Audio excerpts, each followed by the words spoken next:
Welcome to DV Brain Change, a binaural meditation podcast. This deep dive covers session 18. And, have you ever been in the middle of a screaming match and realized halfway through that you were just dead wrong? Oh, yeah. It's a terrible feeling. Right, but you physically can't stop yourself from yelling anyway? Like your heart is pounding, your vision narrows, and even though this tiny voice in your head is begging you to just stop, your mouth just keeps firing. It's terrifying, honestly. You feel totally out of control. Exactly. So today we are looking at why your biology hijacked your brain in that moment and how a seemingly simple, audio tool can actually give you the steering wheel back.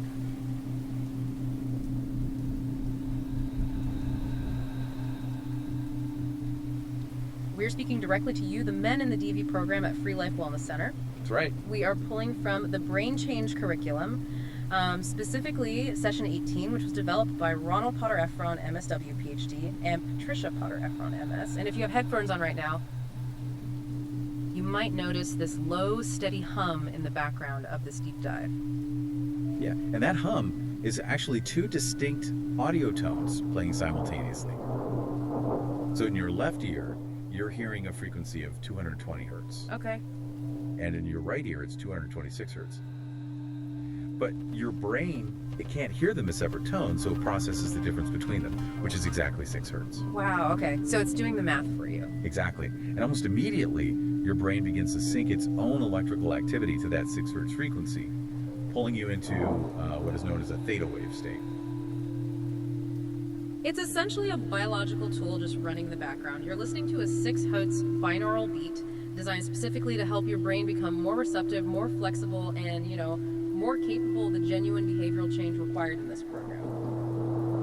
Right, it primes the brain for the work. Exactly. And today's mission is focused on session 18, which is all about positive couples relationships. And to really anchor this entire experience, we have a specific mantra for this session. I want you to just sit back, listen to the audio, take a breath, and repeat this quietly to yourself. I choose to turn toward connection. That's a powerful phrase to hold on to. It really is. Okay, let's unpack this, because before we can even begin to talk about building a positive relationship or communicating better with your partner, we have to look under the hood. Yeah. We have to understand the physical, biological mechanisms we're actually using to keep our bodies calm during a conflict. Right. Because if your body is screaming that it's in a war zone, your brain literally cannot build a bridge of communication to your partner. It's just biologically impossible. And this brings us to a really highly revealing 2021 study by Kelton and colleagues. Right, the Kelton study. Yeah. They wanted to test if these exact 6 hertz theta beats could act as a physiological stress buffer. And to do this, they didn't just have people sit in the quiet room, sip tea, and rate how relaxed they felt. They put them through the Trier social stress test. Oh man, the Trier test. For anyone who hasn't heard of this, it is the absolute gold standard for scientifically ruining someone's afternoon. It really is. It is brutal by design. You essentially force participants to stand in front of a panel of stone-faced, unsmiling evaluators.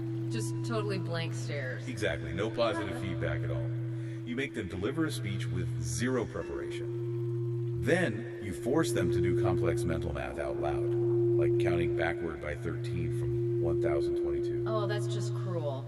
And if they make a single mistake, the evaluators harshly tell them to start over from the very beginning. It triggers profound social evaluation anxiety, intense performance pressure, and a total lack of control.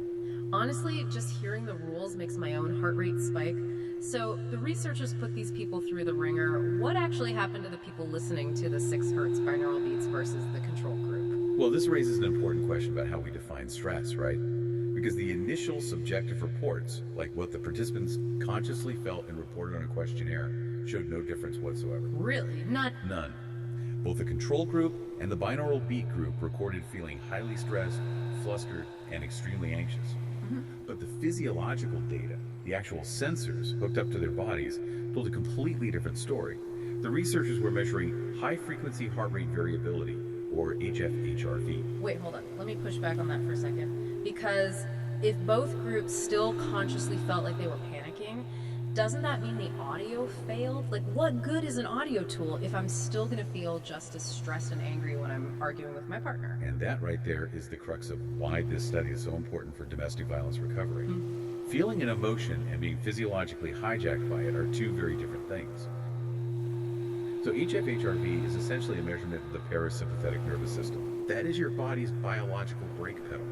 The group that listened to the binaural beats showed significantly greater parasympathetic modulation during the stress test. So even though their conscious minds were panicking and saying, this math test is awful, their autonomic nervous systems were maintaining incredible flexibility. They didn't lose access to their physiological brake. Oh, I see. So it's like hitting a patch of black ice on the highway. Right. You are still going to feel the sheer terror of the skid. Yep. Like, the conscious stress is definitely still there, but because of this audio training, it's like your car's anti-lock brakes are automatically pumping behind the scenes. You still feel the fear, but you maintain the mechanical capacity to actually steer the car and keep it at the ditch. That is a brilliant way to conceptualize it. You retain your steering. You don't have to force yourself to, not be mad. Anger is a human emotion. It will happen. What this tool does is train your body to stay mechanically regulated while you experience the anger so you just don't crash the car. Wow. And follow-up studies in 2023 and 2024 took this even further. They found that just 10 minutes of daily 6 hertz listening over a month physically increased brain efficiency. It specifically increased the amplitude of P300 waves in the brain, which dictate attention and cognitive processing. Repeated practice literally upgrades the anti-lock brakes. That is so wild, and honestly, it removes so much of the shame, right? Because it shows this isn't just about willpower, it's about biology. So let's just take a pause right here. I want you to take a deep breath. Reflect on a recent argument where you felt yourself spinning out of control on that ice. And as you exhale, tell yourself, I choose to turn toward connection.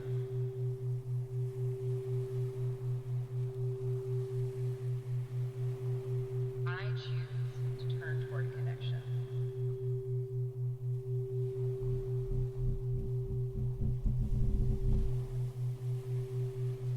Welcome to DV Brain Change Meditations. I'm Glenn Osland, a licensed therapist in Arizona. And if you're one of my clients, this series has been specifically designed to support you outside of our sessions.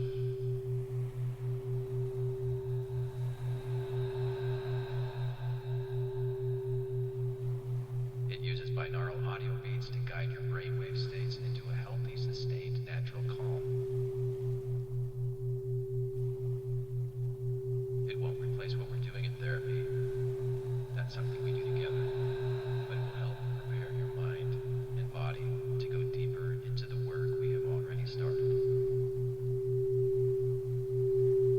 And if you're not one of my clients, you're still welcome to listen and notice what opens up for you. If you find you need support processing any of it, please reach out to a mental health care professional for assistance.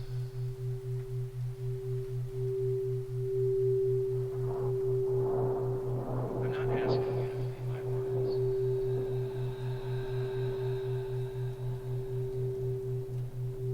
But to notice your own experience.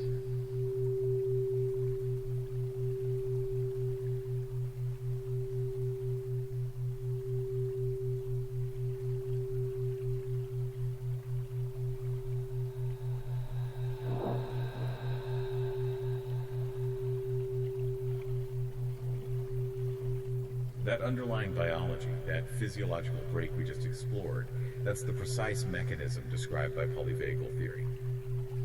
If we really want to understand how to fix fractured relationships, we absolutely must understand the polyvagal roadmap of the human body. Right. And the Brain Change curriculum dives deep into this.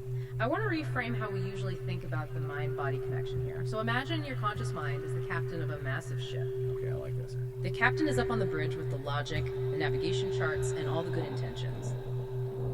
But the body is the automated engine room deep below deck. And that engine room is constantly scanning sensors for safety or danger. It processes threat long before the captain up on the bridge even registers a problem. If the engine room detects a hull breach, it doesn't wait for permission. No, it just acts. Right, it automatically seals the heavy steel bulkheads to keep the ship from sinking, completely regardless of what the captain is shouting into the radio. Which perfectly explains that feeling of being completely out of control during a rage episode. The captain is yelling, "Stop!" but the engine room has already locked down the ship for survival.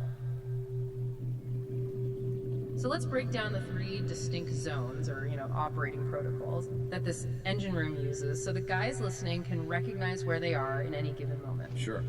So the primary goal, the safest operating protocol, is the blue zone. This is driven by the ventral vagal pathway. Evolutionarily, this is the newest mammalian pathway. This is where we experience safety, peace, love, joy, and true acceptance. The good stuff. Exactly. I choose to turn toward connection.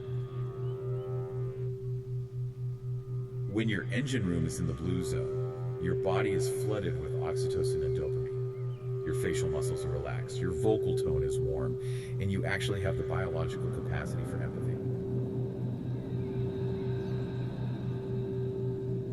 It's basically the only state where genuine connection with a partner is physically possible.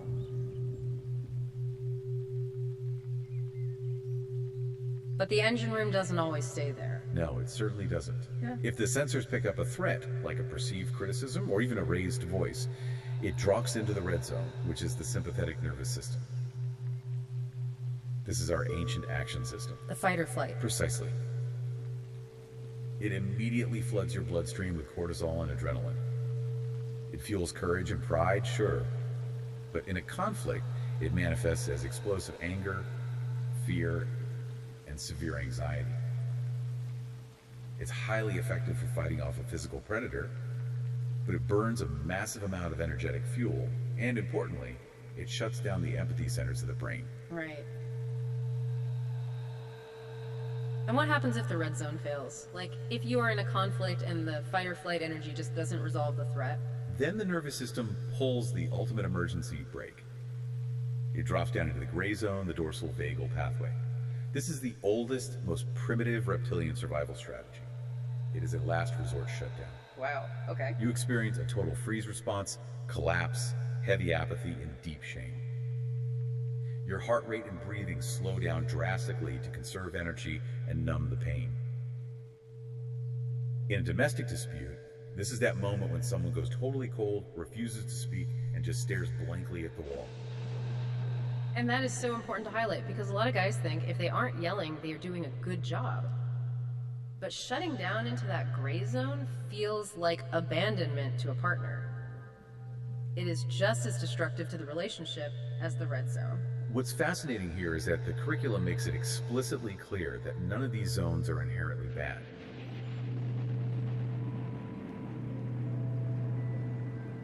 They are not character flaws or moral failings. They are highly intelligent survival strategies developed over millions of years. Right. If you are actually being chased by a wild animal, the red zone will save your life. Exactly. But if your partner is just expressing frustration about the electric bill and your body launches into the red zone as if it's facing a tiger, well, that mismatched survival strategy is destroying your relationship. To have a healthy partnership, you have to use your tools to convince the engine room to unlock the doors and return to the blue zone. So, to the men listening right now, I want you to be brutally honest with yourself. Which zone do you default to when you feel threatened, cornered, or criticized by your partner? Do you explode outward into the red zone? Or do you collapse inward into the gray zone? Take a breath. Acknowledge that biological reality without judgment. And quietly repeat, I choose to turn toward connection. I choose to turn toward connection.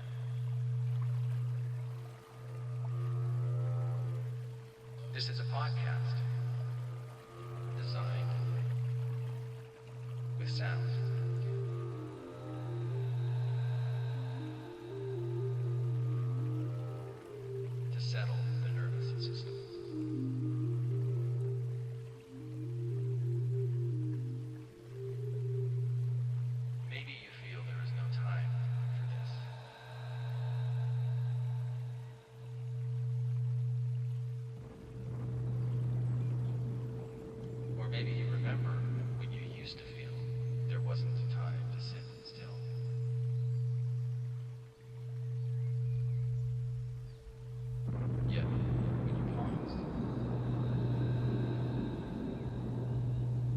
discover how good it feels to give yourself this gift.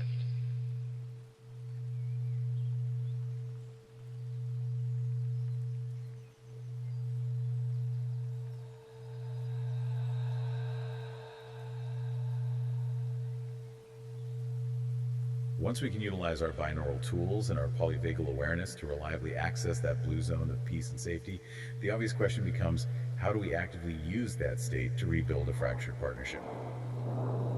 Here's where it gets really interesting, because this takes us directly into the actionable part of session 18. This is the practical map to a positive relationship. The Potter-Efrons pull heavily from the legendary relationship researcher John Gottman here, and principle 1 for a successful relationship is enhancing your love maps. Right, and a love map is the amount of cognitive room you dedicate in your brain to your partner's actual life. It's how intimately you know their inner world, not just their past history from when you first met, but right now, today. I think guys often misunderstand this part. Like, a love map isn't a static list of trivia. It's the dynamic, constantly updating data you hold about your partner's current reality. Yeah, that's a great distinction. It's knowing who their biggest source of stress at work is this week. It's knowing their current deepest worry about kids. It's like updating the GPS software of your relationship so you don't confidently drive straight into a ditch. For example, if your partner recently changed apartments and has a wildly toxic boss, and you come home and just vent for an hour about your own day without ever asking how hers was, you just failed the love map test. Precisely. You drove off the cliff because your map was outdated. And maintaining an updated map feeds directly into principle 2, which is nurturing fondness and admiration. I really cannot overstate how critical this specific element is in domestic violence recovery and anger management. Fondness and admiration are the direct biological antidotes to contempt. And contempt is the absolute ultimate relationship killer. It's not just being angry at someone, it's looking down on them, it's disgust. It's that sneer you get when you think you are fundamentally superior to your partner. Exactly, which is a state that lives almost exclusively in the toxic extremes of the red or gray zones. Combating it is incredibly difficult if your engine room defaults to anger. Nurturing fondness means you are actively, deliberately overriding that default. You are forcing yourself to scan your environment for what your partner is doing right. You must intentionally recall what you appreciate about them, and crucially, you can't just think it, you have to say it out loud. Which requires massive vulnerability. It means moving from an automatic habit of harsh criticism to a deliberate habit of vocal praise. It takes intense effort. So let's practice right now. Think about the person you are with. Push past the recent arguments. What is one specific granular thing you genuinely admire about your partner right this minute?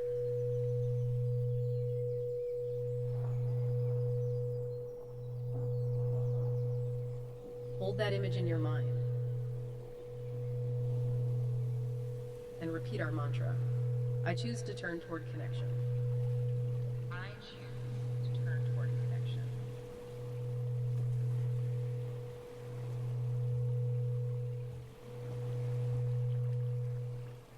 Beyond the steady binaural hum, beyond you'll hear layers of tones, textures, subtle effects, This is not only meditation, it is sound art. A shifting sculpture, texture, like a kaleidoscope, patterns, like a Rorschach ink blot.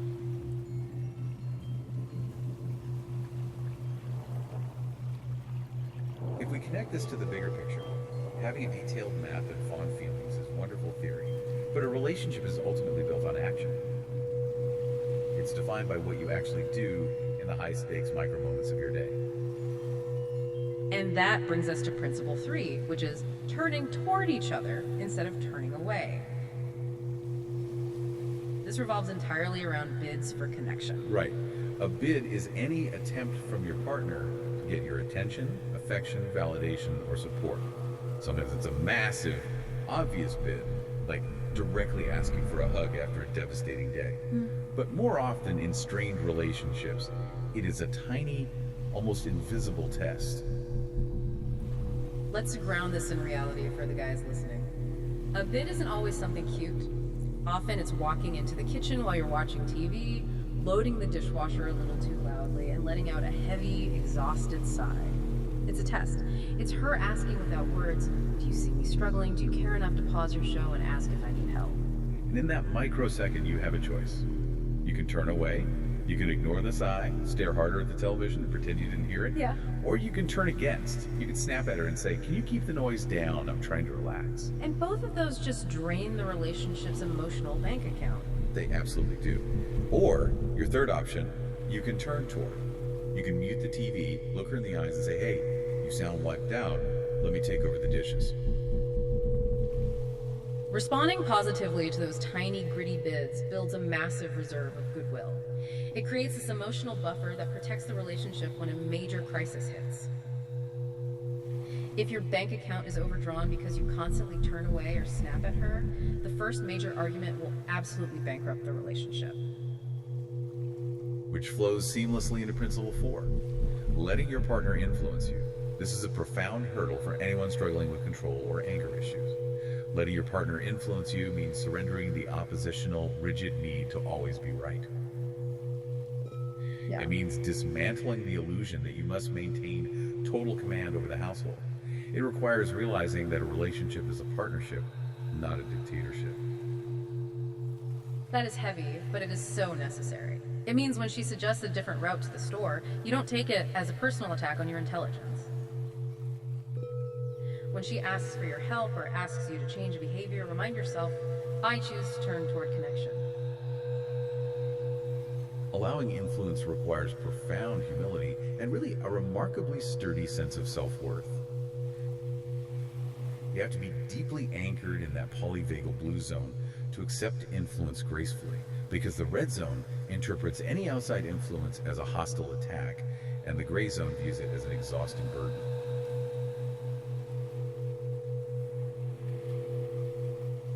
We live in a world of constant clamor, deadlines, devices, demands.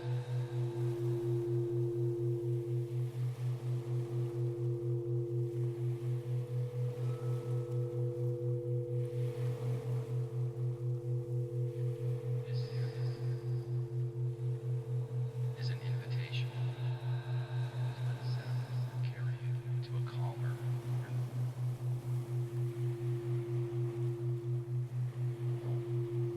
Research shows that theta-range binaural beats may support relaxation, sleep, memory, and emotional regulation.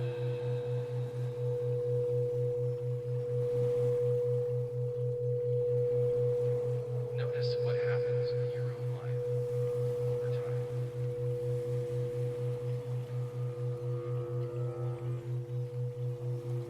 Because the red zone interprets any outside influence as a hostile attack, and the gray zone views it as an exhausting burden. The moment you feel that urge to cross your arms, grit your teeth, and just dig your heels in for the sake of winning the argument, catch yourself. Tell yourself, I choose to turn toward connection.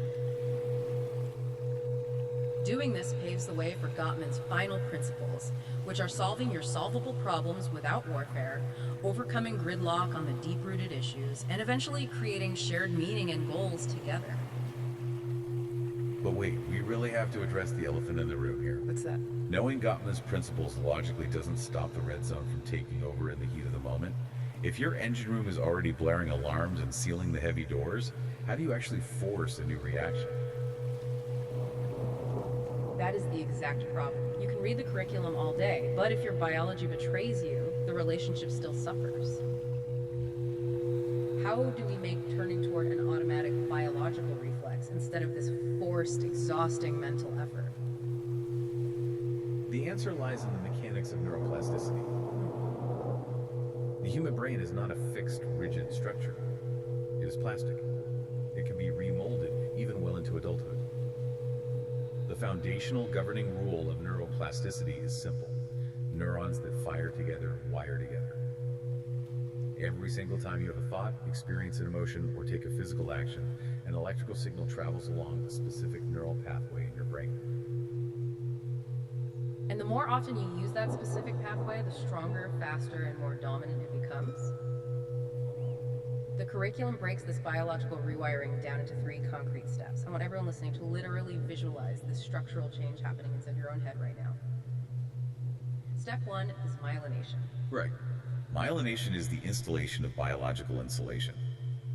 Think of a bare, frayed electrical wire. The signal travels down it, but it leaks massive amounts of energy and moves sluggishly. When you first start trying to give your partner praise or stop yourself from yelling, it feels incredibly awkward. Oh, totally. It feels slow and unnatural. But as you force yourself to practice, the brain recognizes the new pattern and begins wrapping those specific neurons in a thick, fatty layer called myelin. It insulates the wire. Suddenly, like upgrading from dial-up to fiber optic internet, the signal travels incredibly fast and with almost zero effort. What was once a grueling, forced effort just becomes a smooth reflex. Then comes step 2 in the rewiring process, long-term potentiation. And this phenomenon happens at the synapse, which is the microscopic gap between your neurons. Long-term potentiation fundamentally improves the chemical transfer across that gap. Imagine a general realizing a specific bridge in a war zone is highly trafficked, so he orders double the amount of supply trucks and widens the road to cross it. The chemical connection between the neurons becomes highly efficient and instantly responsive to the new, healthier behaviors. And finally, the ultimate structural change. Step 3, arborization. Arbor translates to tree. In this stage, the dendrites, which are the receiving ends of your neurons, literally begin to branch out physically, mirroring the complex roots and branches of a massive oak tree. They aggressively reach out and form thousands of entirely new connections with surrounding neurons. This makes your new positive relationship habits incredibly strong, deeply rooted, and permanently interwoven into the very fabric of your personality. Your brain physically, structurally transforms. You are no longer just a guy trying to be a good partner by following a checklist. You biologically become a good partner. Your brain is newly wired to prioritize the blue zone. I want you to really sit with the weight of that. Imagine the physical architecture of your brain changing, adapting, and growing right now as you listen to this 6 hertz frequency.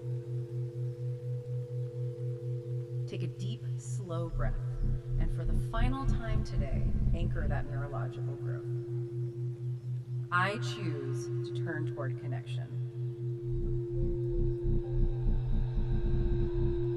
It is a profound, life-altering realization to understand that you are not a victim of your past reactions. You are the active architect of your own nervous system. I choose to turn toward connection. So what does this all mean? How do we take all of this heavy material, the binaural beats, the polyvagal zones, the Gottman principles, the neuroplasticity, and walk it out into the reality of your living room? This is where the rubber meets the road. We are speaking directly to you, the men putting in the hard work at Free Life. We strongly encourage you to use this specific binaural meditation audio daily for the next 1 to 2 months. Just 10 minutes a day. That is exactly what the follow-up studies demonstrated was needed to physically build those P300 waves. You are dedicating 10 minutes a day to building the myelin. You're laying down the fiber optic cable for a better life. But don't just listen passively. Pay close attention to how your default reactions begin to shift. You might not notice it while you're sitting in a chair with the headphones on, but watch what happens in the kitchen when the tension rises. Watch what happens in the car when traffic stops. Notice if it suddenly feels just a tiny bit easier to pause for a microsecond before snapping. Notice if you feel that terrifying skid on the ice, but the anti-lock brakes kick in automatically, keeping you from saying the thing you just can't take back. Notice if you naturally start asking your partner about the stress of their day, updating your love map without even thinking about it. Or Watch to see if you automatically turn toward them when they let out a heavy sigh instead of turning back to your phone to avoid the conflict. Those small, seemingly insignificant moments are the neuroplasticity in action. You are literally watching the architecture of your brain change in real time. And as we close this deep dive, I'll leave you with one final challenging thought drawn directly from the polyvagal emotional map we discussed earlier. When we look at the ventral vagal pathway, the blue zone, that state of ultimate human connection, the curriculum defines the concept of acceptance as the willingness to allow life to be exactly as it is in this current moment. So, not fighting reality, not trying to strong-arm the world into fitting your preferences. Precisely. True acceptance dissolves inner conflict. It instantly releases the massive, exhausting amount of cortisol and physical energy you were previously burning just to fight reality and maintain control. So I leave you to ponder this as you continue your day. What would actually happen in your relationship today if you stopped using all your energy trying to change, critique, or manage your partner, and instead use that exact same energy to simply accept them exactly as they are? It changes everything. It takes us right back to the beginning of this journey. You don't have to engineer your partner to be perfect, you just have to build the bridge. And now, you have the biological tools to do it. Thanks for joining us for this deep dive into session 18. Keep doing the work.